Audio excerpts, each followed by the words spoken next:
Caregivers, have you ever felt like nothing, I mean nothing is going right? Well, cheer up and welcome to Dave the Caregiver's Caregiver radio program, where you'll learn how to avoid that dreaded thing called caregiver burnout and how to survive the grief process. You know, with roughly 100 million caregivers in the US and Canada alone, that's about a third of the population. That means that everyone probably knows someone caring for a loved one. Join Dave and his guests now and every Wednesday at noon Pacific Time as they discuss avoiding caregiver burnout and surviving grief. So find a comfortable place to relax, kick up your feet, and prepare to feel better and to receive practical tips and tools that you can start using immediately to get you through today and every day so you can survive your tomorrows. But not just survive, but to live life fully and abundantly. Yes, you heard me right. That is a possible goal to achieve. And now, here's your host, Dave Nassani. From Los Angeles, the Big LA, welcome to all my listeners out there in Radio Land. I am Dave, the Caregiver's Caregiver, coming to you from the worldwide Blog Talk Radio Network, as well as 7 other audio and video platforms, including YouTube and iTunes. Our goal here is to do our very best to help you avoid that dreaded thing called caregiver burnout. And we have an exciting show planned for you today with my lovely co-host, Adrienne Gruberg. Say hello, Adrienne. Hello, Adrienne. I had to be so Gracie funny. For a minute. She just cracks me up. Today, we will be interviewing author and licensed nursing facility administrator. That's LNFA for those of you who are keeping track. Susan Hodges. Did I say that right? Hodges. Telling an amazing story in her new book. I couldn't put it down. I was up till 2 a.m. when I was reading it just to see what happened. It's like a mystery novel, and you just need to turn the next page and see what happened. You do not want to miss this show. So, for those of you who don't know, I am your host, as I said, Dave Nassani, and this show is the caregivers of every single kind, those wonderful caregivers. And the one thing we know about those wonderful caregivers is that they are caring and selfless and sacrificial, and they'll just put their lives on the line and take a bullet for anybody. But they have this tiny little problem. They give and give and give till there's nothing left to give, and then they're very prone to burnout because they put everyone else's needs above their own, and they'll take the crumbs if necessary, and sometimes they don't even take the crumbs. But we can learn something from the airlines, including the ones that rip you off of the plane because they need your seat.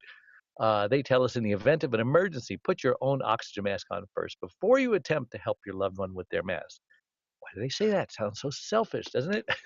Well, it is selfish, but caregivers have to be a little selfish because they just don't know how to be selfish, and they just keep doing things that make their lives live shorter. I mean, a third of caregivers actually die before the ones they're caring for die, and they get sicker than the ones they're caring for, and then they need their own caregivers. So you got to do what the airlines tell us. Put your needs first before you help your loved ones with their needs.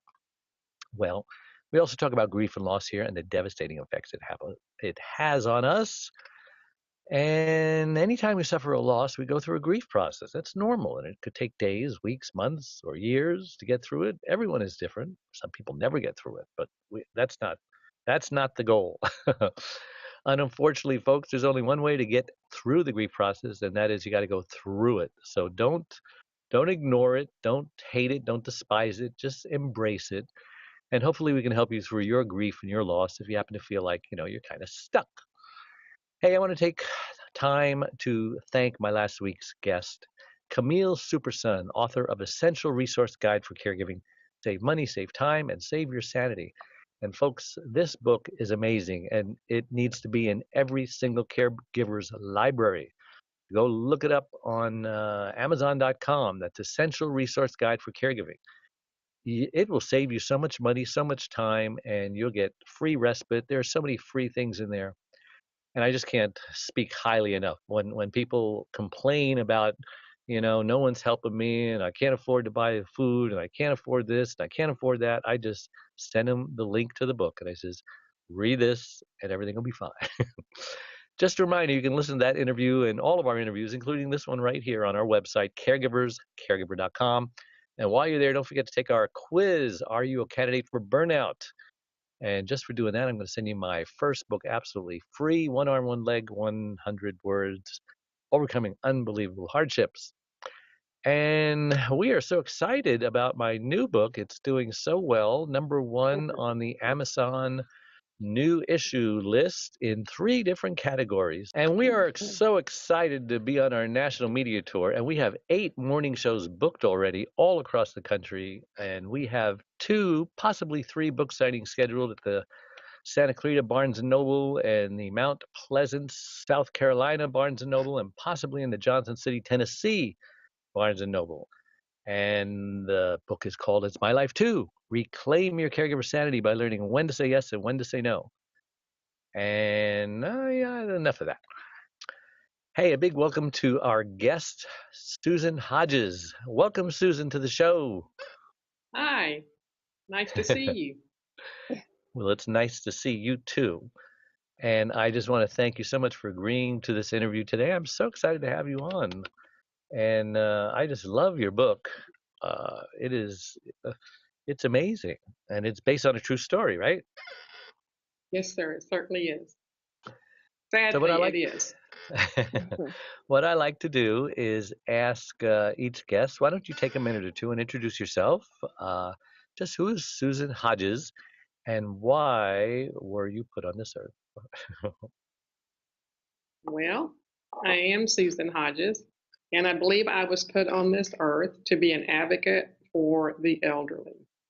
I'm a very compassionate person, and I really have the big desire to make sure that every person under my care will leave this earth feeling loved, respected, and comfortable. Everyone should go out that way. But Wow. while we're on this earth, I also am determined that every elderly person, their rights stay intact, they are not abused, neglected, or exploited, and that they do know that they have still a purpose in this life. So that is Wow. my mission. Yeah, that sounds like a mission statement, doesn't it? That's amazing. That you're so articulate and you put it very, very well. You ever heard anything like that, Adrienne? She's so focused. She's We should all have focused. goals like that. Yes. Yeah. So tell us about your background, Susan. How many nursing homes have you actually worked at? And how did you, work your way up to administrator? Well, actually, I had a fantastic career as a property manager. I was a manager of multi-residential projects. I also was, uh, managing strip centers, tall buildings, office buildings all over the metroplex here in Dallas-Fort Worth. So I had a really good career. Really loved it. Met fantastic people. I guess that's really when I became a people person. Loved to help people with their homes and with their business. But then my father uh, was diagnosed with cancer, and that was a big turning point for me. And so I really wanted to know what was going to happen as it progressed and how I was going to be able to handle it or help him get through it. So I had a good friend that was an administrator of a hospital, and she introduced me to a friend that did courses in nursing home care at the college. So I actually started taking her courses and I got hooked. So I went through all the process and became a licensed nursing facility administrator in the state of Texas. And at 56, I started out being the sitting administrator of a home. I actually was trained in an extraordinarily beautiful nursing home in downtown Fort Worth. It had everything, let me tell you. Uh, I never had a person say that they would never want to not live there. Everybody wanted. It was really amazing. It was You a would live there private. too, right?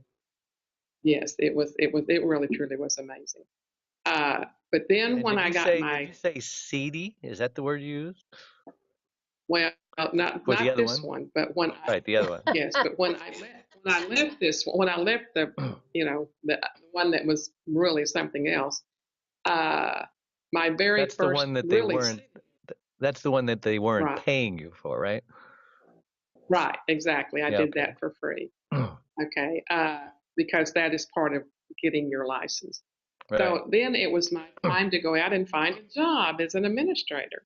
So I got a call from a gentleman that knew I was a newly licensed one, and he had what he called a field hospital, but it was in the seedy part of town, completely different from where I was trained. And of course, I went because I definitely wanted the experience, and boy, did I get it. But I walked into the home. It was a very sad shape, very just unbelievable. Most of the residents there were 20 years younger than a normal nursing home resident. And it was due to drug addiction, alcoholism, all kinds of, different type lifestyles. So that was interesting to kind of, you know, see and, see what that kind of stuff does to your body and what it does to a person. What percentage did you say? What percentage What of the, percentage? yeah. About 85%. 85% were either addicts or alcoholics. Wow. So, and had no Susan, family. you and I have a lot in common because I bought an apartment building, a 54-unit apartment building in Nashville, Tennessee, downtown, and it was right in the middle of an interesting transition area. On the left of it was Belmont University, where they had hosted the presidential debates with Obama. And on the right side of it were the projects where, there were shootings and AK-47s and a liquor store right next door, which everyone just walked in front of our apartment house. And so I could have done a little more research, so shame on me. But the day I moved in, I realized that half of my tenants were running crack houses. So I immediately had to evict half of the tenants, put in a security gate and security cameras and all that stuff. But I just could not get the place filled up because all of the rich parents who send their children to Belmont, did not want their kids in that kind of the seedy part of town, and so it wasn't a good story. It didn't have a happy ending, but yeah, I can totally relate to seedy neighborhoods. And we did have crack houses all around too, but I couldn't, like you, leave these people. I didn't judge them on their lifestyle. I mean, I couldn't. They were in a situation now in a nursing home that needed care and needed lots of love. Because of their past, many of the families turned away and have never visited them or actually just turned them. They did not want them anymore. And of course, that was a deep feeling there.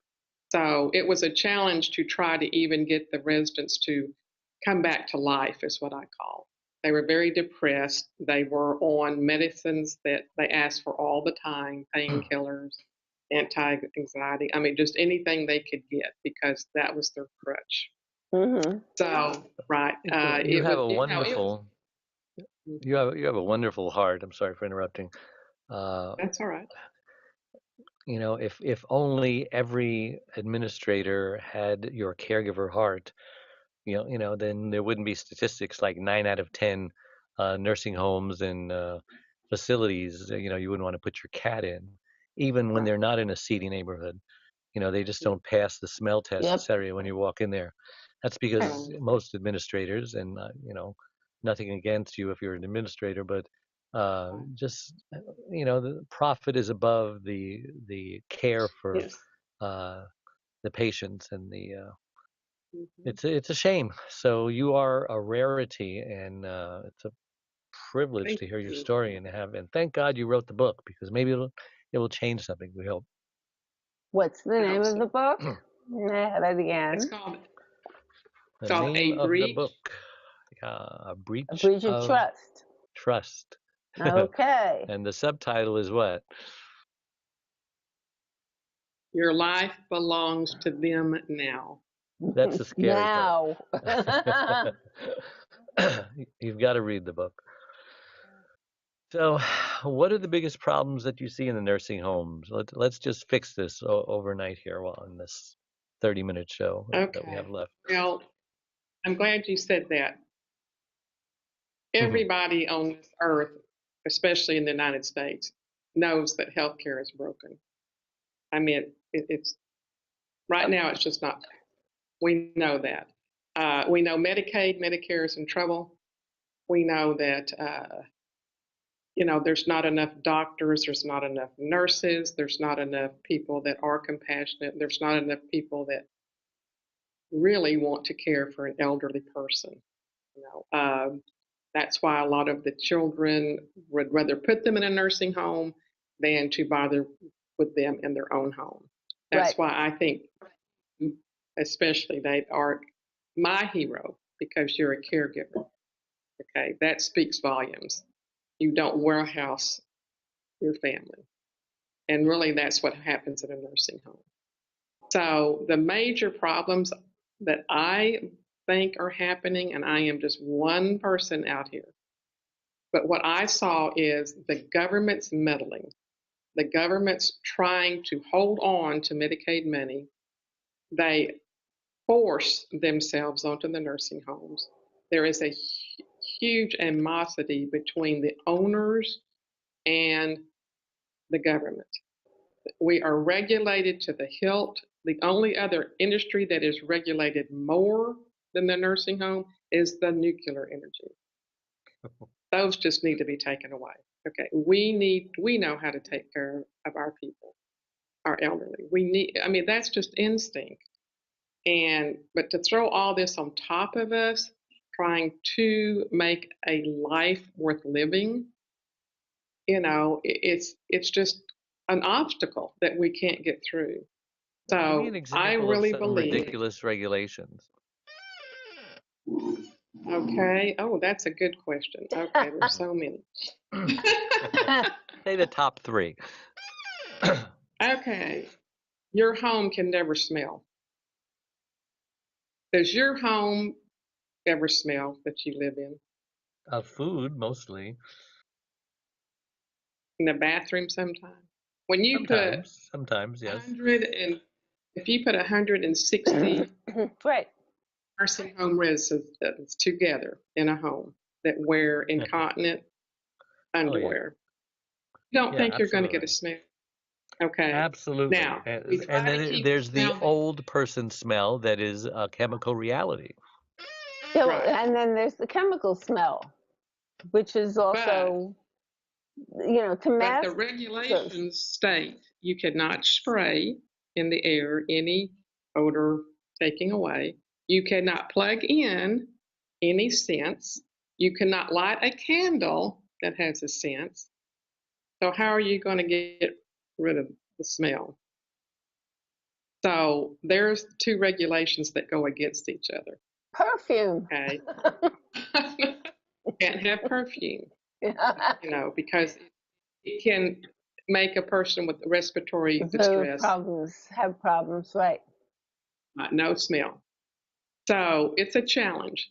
Now, yes, the nursing home can smell 90% of the time very well. Okay. And that's true with good housekeeping. We mop it up. We get right on it. Constantly. There's chemicals that we have that are approved. That are is the type of stuff that you say you can't use anything that says on the label. Keep out of the reach of children. If it says that on the label, you cannot use it. So you have to make sure that it's not modelable, to any person, to any way. So, and I guess another regulation that is that you have to have an RN 24/7, or actually 40 hours for 7 days a week. And that is almost impossible too, because we are so short of nurses, and in the rural areas, you're just not going to find it. So the medical director can answer RN questions, and he's on call. Our DON, which is the director of nurses, is an RN, and she's on call. And occasionally we can get someone to come in. But that has been a big stickler to a lot of administrators because it's just impossible. Why make a regulation that you know that you can't keep? Right. So also there's a regulation that you cannot have bed rails on a bed because it's considered a restraint. So they went through our home and hit a lot of us saying the bed rail is up. You either have to take it off or put it down. Then you have a crying resident that says, but I use it for safety. I use it to move. Why are you taking it away from me? I have a great So idea. Let's make what you is that you the logic? health secretary of the United States, and you can fix everything. Well, I'd like to know what the logic is in having no bed rails. Well, I tell you what happened. A frail, elderly female lady lost a lot of weight. She got down to 79. She was unable to speak or take care of herself. She got in the fetal position and somehow she wedged her head in between the bed rail and the mattress, and it killed her. So instead of redesigning it so that couldn't happen, get rid of them. Makes no sense. Yes, ma'am. Redesign. Time to get a good designer in there and figure that out. Yeah. Right. Well, But I could just go on and on. Oh, I get the picture. Let's take a break. We will be right back, so don't go away. And we're back with Susan Hodges and Adrienne Gruberg. And I want you to tell me about your fictional book, A Breach of Trust. Why did you decide to write it? Well, I wrote it because the events that happened to me that I actually lived through caused a welt on my soul. And I didn't know how to remove it. It was just too hard to carry and to bear. So I really wrestled with it because I'm not an author, though now I am an author. And so, to be honest with you, I'm not a Catholic. I am a Christian, but I didn't have a confession booth to go and talk about it. So this book is really my public confession. Wow. And yeah, that's really what it was meant to be.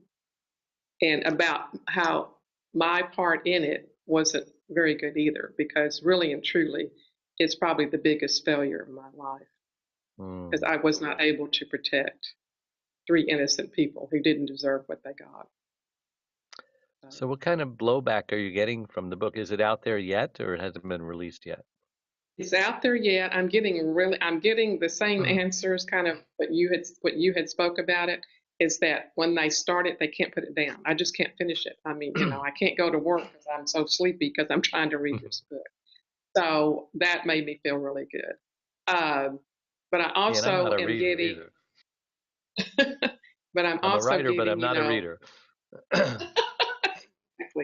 Exactly. I know what you mean now. But I am getting a lot of good response from the community going, we need to change the nursing homes. I mean, there's so many of us that drive by and hold our nose and just say, I mean, they have such a bad taste or look or whatever. So if that is really the case of how we feel in the community, we need as a community to change it. And I've always said that it takes a village to raise a child, when it takes a community to take care of the elderly. Yeah. So that's true.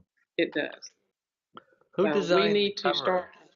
I love the cover. Actually, oh well, thank you. It was Create Space. It's Amazon's publisher. They have, they have designers that do it, and so I use them.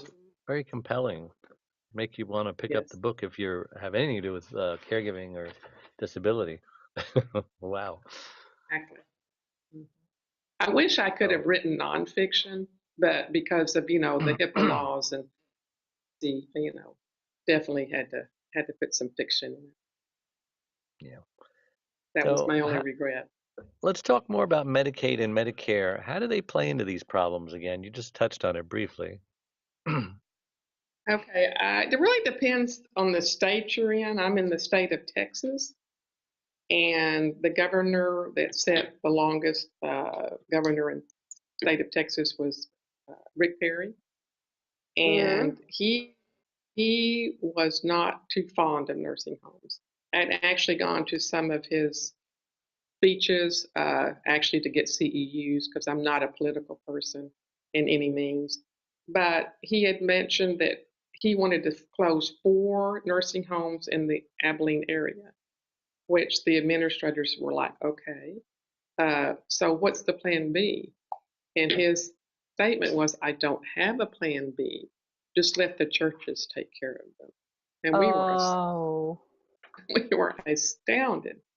So when you don't have, excuse me, a governor that's behind you, and we're talking about Medicaid money, they hold on to that money. And they do not want to pay the nursing homes really what it costs to take care of people. Adrienne, are you a reader? Yeah. You like to read? Yeah. I would recommend picking up this book. It's amazing. I'd like a review copy, if possible, to put on the site. Okay, that would be awesome. You mean a digital copy? No, I mean a review copy. I don't want to have to print out all the pages. You don't know what review copies are. You better learn. I better learn. What is a review? People will be. You send a copy of a book to somebody who has a column that they're going to review it in. I see. So she'll send it to you, you'll review it, and then you'll put the review on your site. Exactly. Not the book. And all of the things that I've learned. Got it. That's a great idea. Did you invent that? So yeah, when I was I'm 14, so naive to all of this stuff. At 14, I invented that.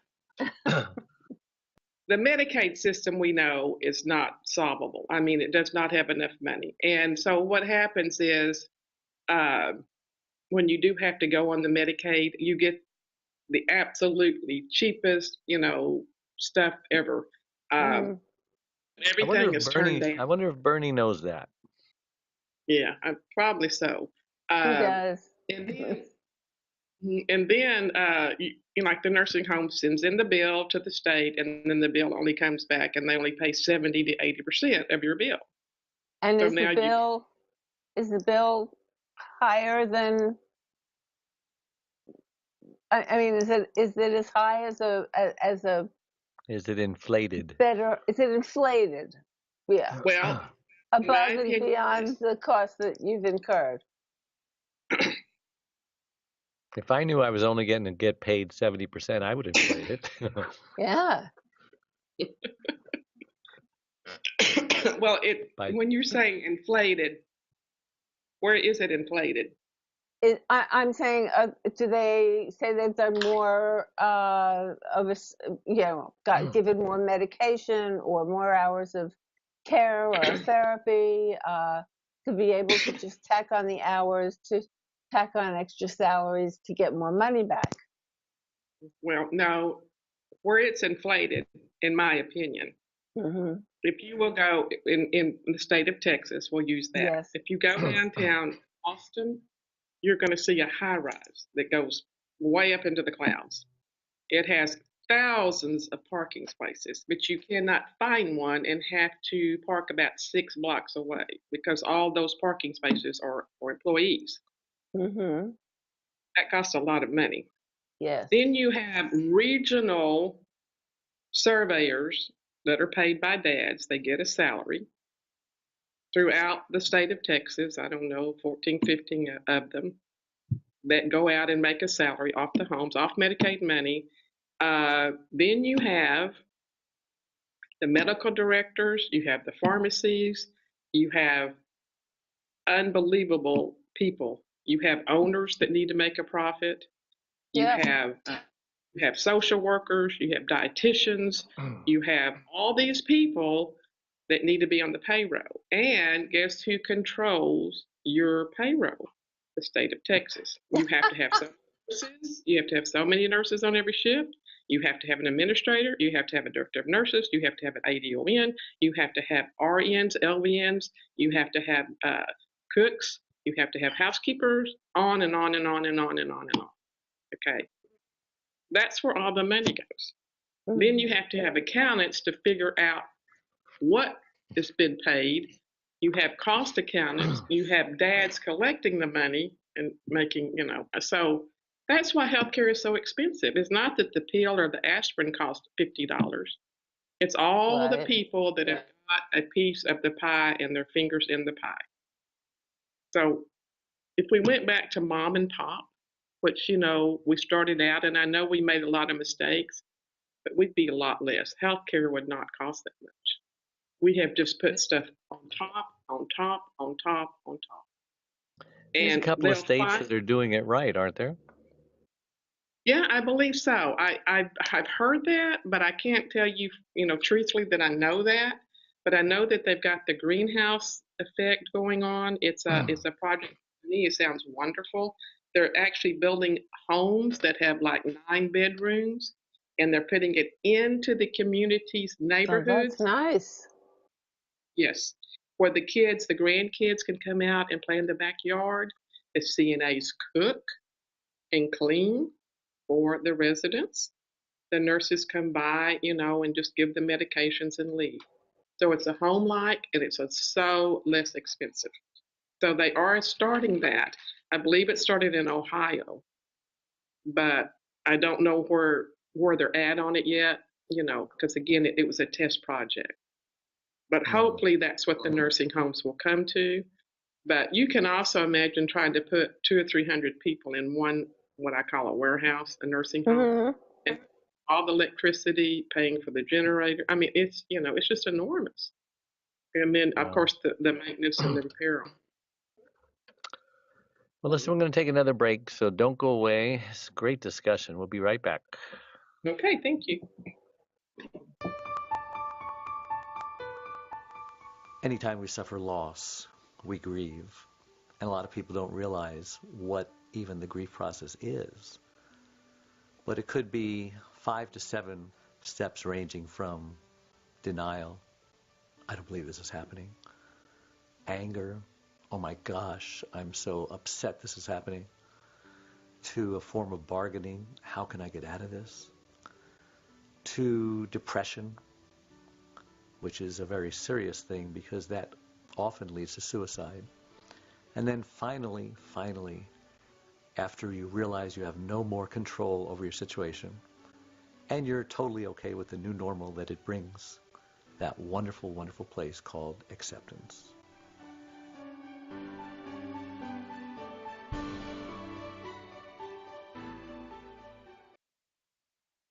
Being a caregiver takes a special person with passion and compassion. But even you can become a little burned out from time to time. The Caregiver's Caregiver radio show was developed to help you overcome obstacles, adversity, and burnout, as well as just having a place to rest, relax, and recharge your batteries. We've all been there, and you're not alone. Now, you can take the Caregiver's Caregiver with you. Get the top 25 radio shows in convenient form that plugs right into your USB car stereo or computer.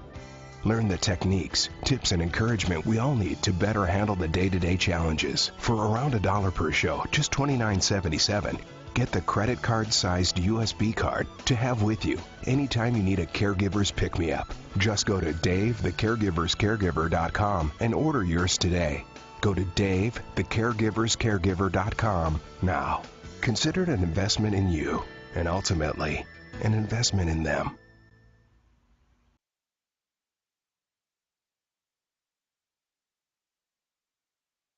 And we're back with Adrienne Gruberg and my guest, Susan Hodges. What an amazing interview, Susan. You're just really educating us here to the realities, which is kind of depressing. Can you pick a state that you think is doing things right or close to right and say how you would like? You can't. No, I honestly, when this events happened to me, that what happened in the book, I thought it was unique. I thought it doesn't happen anyplace else. But I Yeah. started kind of asking around and going because administrators are pretty quiet. They don't talk to each other due to competition and so forth. It, I mean, it blew me away. It is happening everywhere, Everywhere. in every. Now, again, when I said I was trained at a really nice place, I mean, all the private ones that I know of that don't They're take different. Medicaid, Medicare, they're totally different. Totally different. Totally. So, and you really get good, good stuff there. Now, I also know that a lot of times you don't get the good care here. I went into one that was just an unbelievable, beautiful place. I did not see one resident. They had them hidden, not one. So I'm like, where are all the people? They must have been in the basement. I don't know. So it is kind of funny how some of them hide them. So, how can everyday people advocate for the elderly? Hmm. That's a good question. Um, it really is. It's a question that all of us in our communities should address. I actually sat down with a gentleman that was over the foster care for children, and I said, "Well, where is the foster care for our elderly?" And he just looked Good and he's question. exactly. And I said, a person that needs help, whether they're small or big, or young or aged, they need the same type. So where are the foster parents? You know, and There I were often wonder to have an organization that says, I'm not going to adopt a child. I'm not going to be a foster parent to a child. I'm going to be a foster parent to an adult. so you're And talking that would about have been, adults to be foster parents to the elderly. yes, why not? Role reversal I happens just anyway. remember there are programs where you can adopt a grandparent. Yes. And that too is somewhat fulfilling, but not necessarily um, solving the problem. It fills the life a little bit. It's just not the same. You need an Right. But, advocate. Foster care. right. But, if, like I say, if a person's going to have a child, take care of be a foster parent and take care of a child, why Yes. can that foster parent not say, I want to take care of an elderly and be in the same program as the foster care? Did Because, you yes, the person's bigger, but, it's still care. have you brought that up to anybody that can do anything about it? I 'Cause that's a have, and I great just get. idea.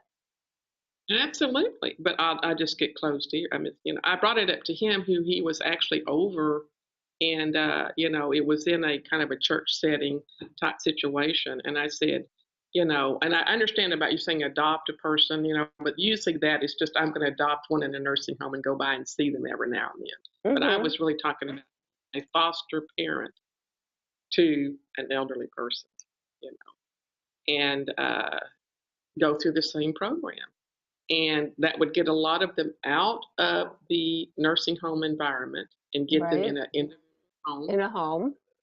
right? And then I do think the expense would go way down, you know, but you do have to look at it that you're going to have to put them in homes that are the foster parents are compassionate and do not abuse, neglect, or exploit them.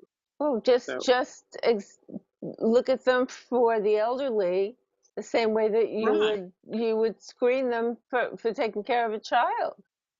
Can you provide for this person? Or do you just want And government money? Yeah. right. And see, a lot of our children today don't take care of the elderly because of economic reasons. I mean, both of them Yeah. have to work. They're trying to raise their kids. They're trying to, start their lives.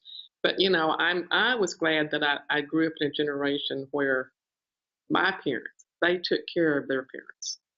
Yes. It was a great thing. Okay, coffins were actually in the dining rooms. I mean, and it wasn't a bad. It was a wonderful thing, and it wasn't scary to anybody. But nowadays, the kids wouldn't ever dream of putting a coffin in their dining room. they just more or less want to go to a memorial without any coffin or any person around at all. And just, so we've kind of hidden that. We've kind of gone to a society that, well, we shouldn't look upon that, or we shouldn't be that, or, but it's reality. So we've kind of, changed that concept. And I think by doing that, it has made us less aware of what elderly is and what the aging process is, and that we shouldn't really hide it. We should bring it in the forefront, and we should embrace it. But again, that's just me. I mean, I love my grandparents. I love the elderly. I think they're the best in the world, the old people. They've got so much stuff that, it can tell you a lifetime of stuff, Yeah. better than any movie or any book you can read. So it's very inspiring to listen to a lot of their stories. It really is. I'm thinking that a real proposal might get this somewhere down the line. Might move it. Well, I hope I think it's a great idea. Mm-hmm. Yeah, Susan. I mean, it would solve a lot of problems. Are your parents still alive? No, they're deceased. Yeah.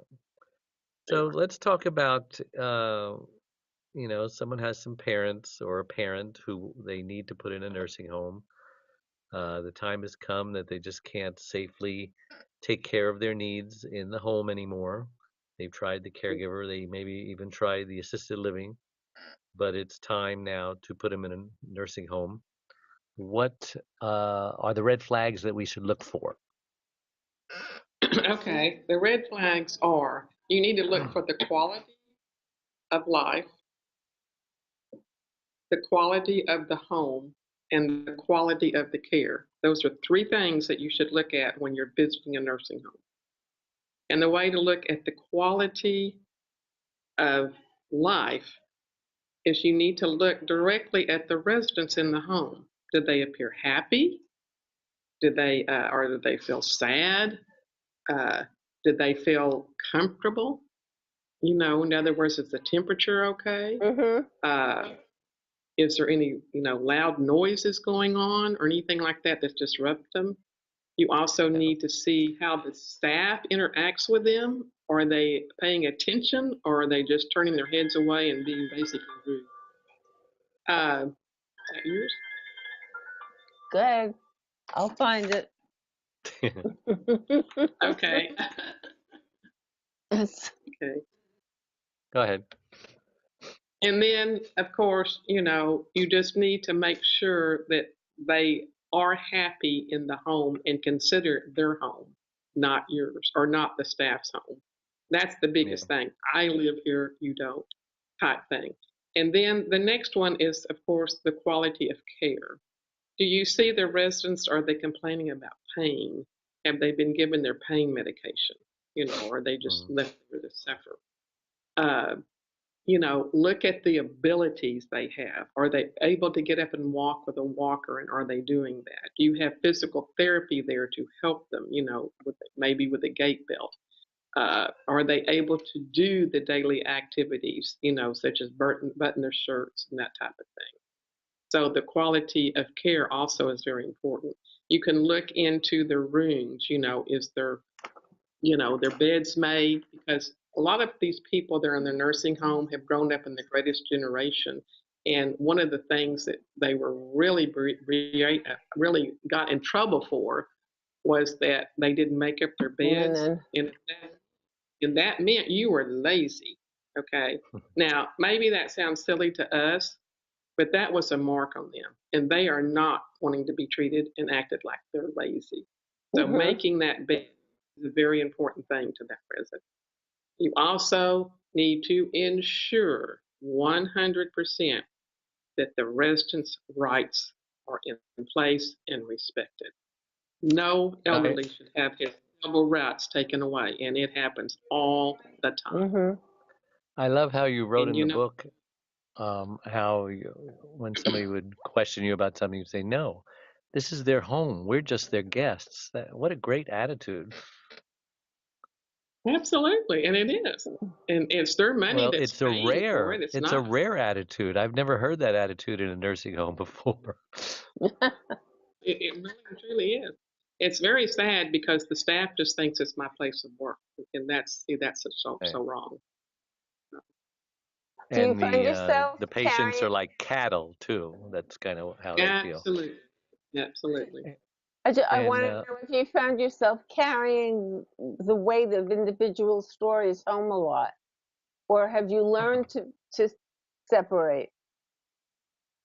Oh, I carry it a I, lot, I'm sure, because I'll never forget the residents. You know, the nursing home is nothing, but it's all about the residents, Of and course. really, you can't forget them. You know, they become extended family, or just it's just it's so heartbreaking to lose one of them. It really is, and it's just you become very close. Yeah.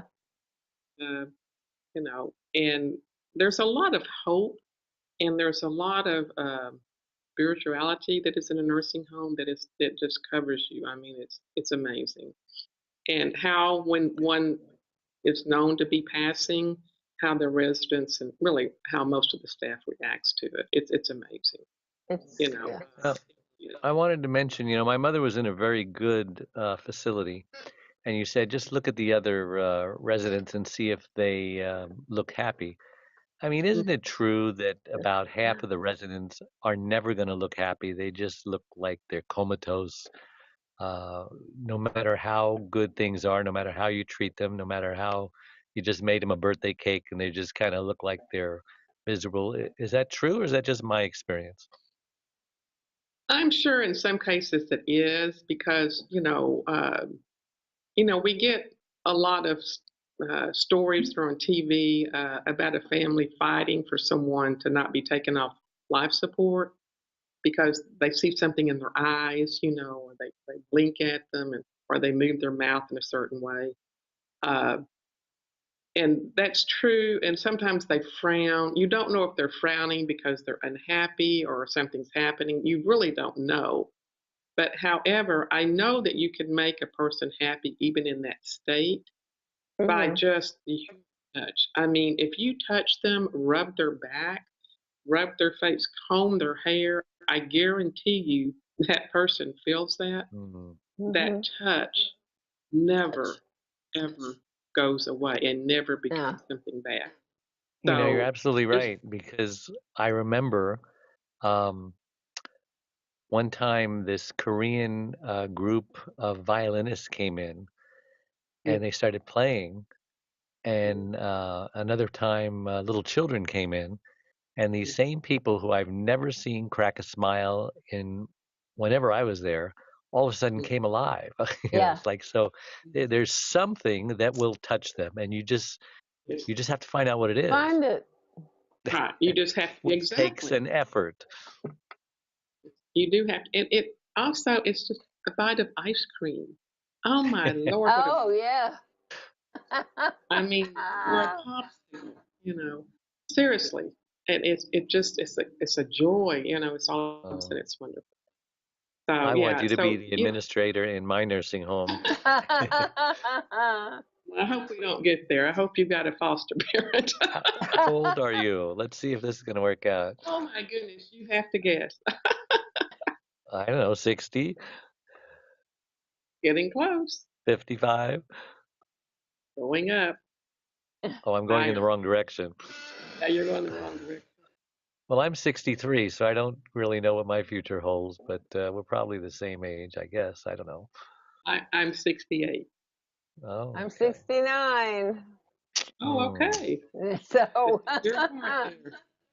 So when I'm I'm old a enough, you'll probably be too old to be an administrator, I guess. I don't know. yeah. I don't But you know. never I'm know. still trying to still I trying to it's hang. still So are you working? Are you looking for work? Or are you retired? Or what's the Yeah. story? No, I am retired, but I have been getting calls to go back, and I probably will. Really? You probably will or It's won't? too much. I probably Won't. will. We'll You see. probably I'm will. Glutton for punishment. I'm yeah. sorry, but I have to say goodbye because I have a 5 o'clock appointment. All right. Well, Okay. we all Um, have to say goodbye because we've you'll hit the you'll tell time. people how to get in touch with me, right? Tell us right now. How do you get in touch with you? It's Adrienne, ADRIENNE, at the Caregiver Space caregiverspace.org.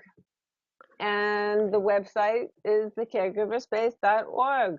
And you can find all the social media you need to connect with on there. Yes. Adrienne is amazing. She put together an amazing group of people. But the original is 160,000 followers or so, and she's cut that down into little bite-sized pieces, has little groups for specified caregivers, like cancer and spousal, et cetera, et cetera. So she's doing a great job. Some of it's just general caregivers, Yeah, because caregivers have all the same problems, but that's true. specific illnesses. So I'm sorry. It's been a Thank you, pleasure. Adrienne. Thank you, Susan. And Dave, I'll Likewise. see you Thank you. next week. See you next week. And I enjoyed Yes. it. Yes. And Susan, how do we get a hold of you? Okay. If You somebody can get wants a to hold talk of to you me. about or hire you somewhere. Yeah, oh, that would be good. No, you can get a hold of me at a breach of trust 2016 at gmail.com. Awesome.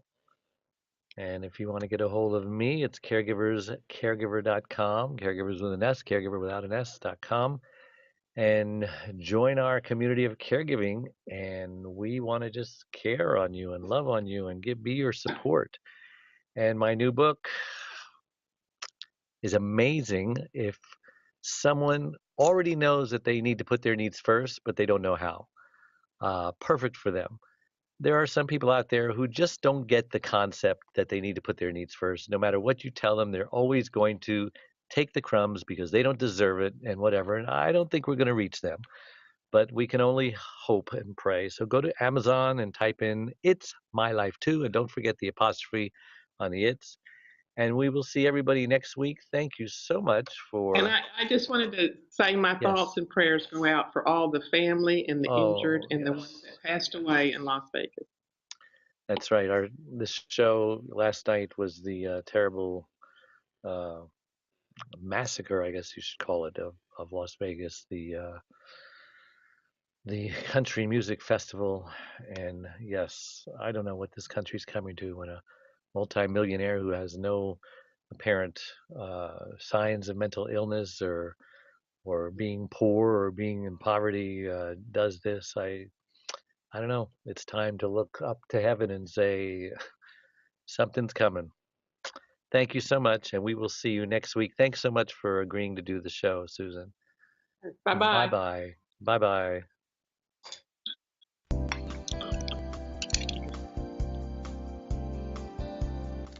Thank you for joining Dave, the Caregiver's Caregiver Radio Show.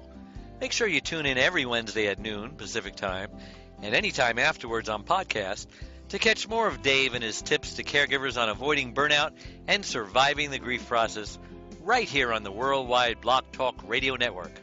Goodbye.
You won't be disappointed. Just hear what best-selling author Lynn Barrington has to say about it.